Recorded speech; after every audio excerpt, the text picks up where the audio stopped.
So I started thinking about the connection between Okanami and Vitalik and the Ethereum Foundation, all these things, and I noticed we may have missed a few things. I definitely messed up on the time frame in the video that I did yesterday.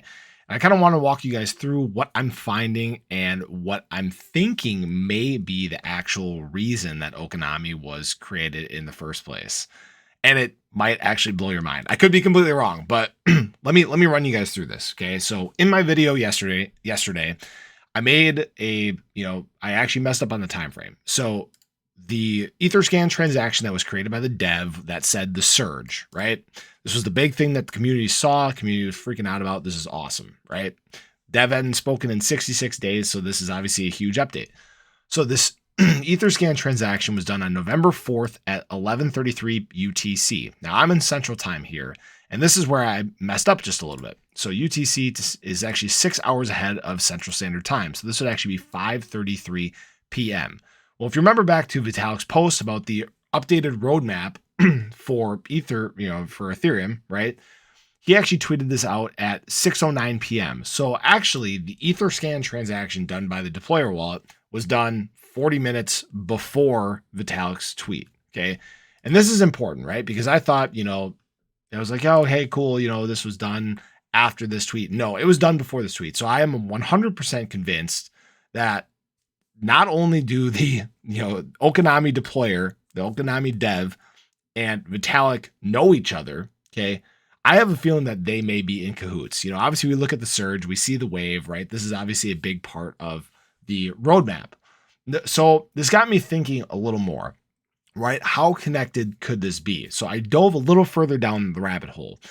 So I started looking back at when Vitalik started talking about Ethereum 2.0, when he started, going through its conception, all these sorts of things. So it was right at the end of 2017, basically December of 2021.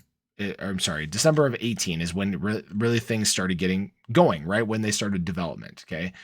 And then we look back at the early transactions of when this deployer wallet was created, right? And we know it sat dormant for quite some time, right? So it was created, 1,762 days ago. So this was actually January of 18. So right after this, right after he started talking about the vision and the creation of Ethereum 2.0.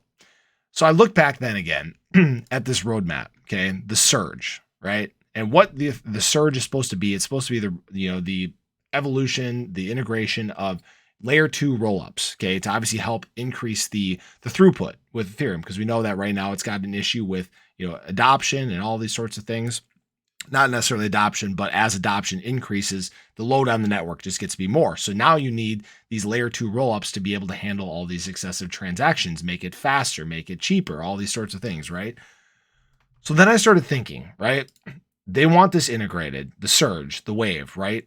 Could Okanami have actually been created as an Ethereum, a layer 2 rollup for Ethereum, right? This is where my mind started getting a little crazy. Okay, and I don't want to take you guys, too far down the rabbit hole with me. But what if that was the reason that Okanami was created, right? Obviously, it was conceptualized and the wallet was created years ago in preparation for something big, right?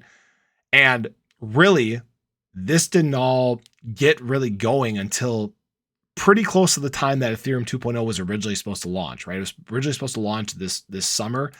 And that's right, tail end of summer is right when Okanami launched too. So I don't want to speculate too much or try to connect again dots that aren't necessarily there, but I'm seeing all these things pop up and I'm kind of wondering if that wasn't the original, purpose for Okanami. I mean, if that ends up being the case, I mean, we see what, like Polygon has done, right? But just imagine something that's actually there and endorsed by the Ethereum Foundation. I mean, that could be even more insane, right? Absolutely more insane. But I digress. Okay, I don't want I want to take you guys too far down the rabbit hole, but right now Okanami is doing just fine. It's going through a red day like everything else, but I'm sure we'll find out more as we start to roll through this next phase.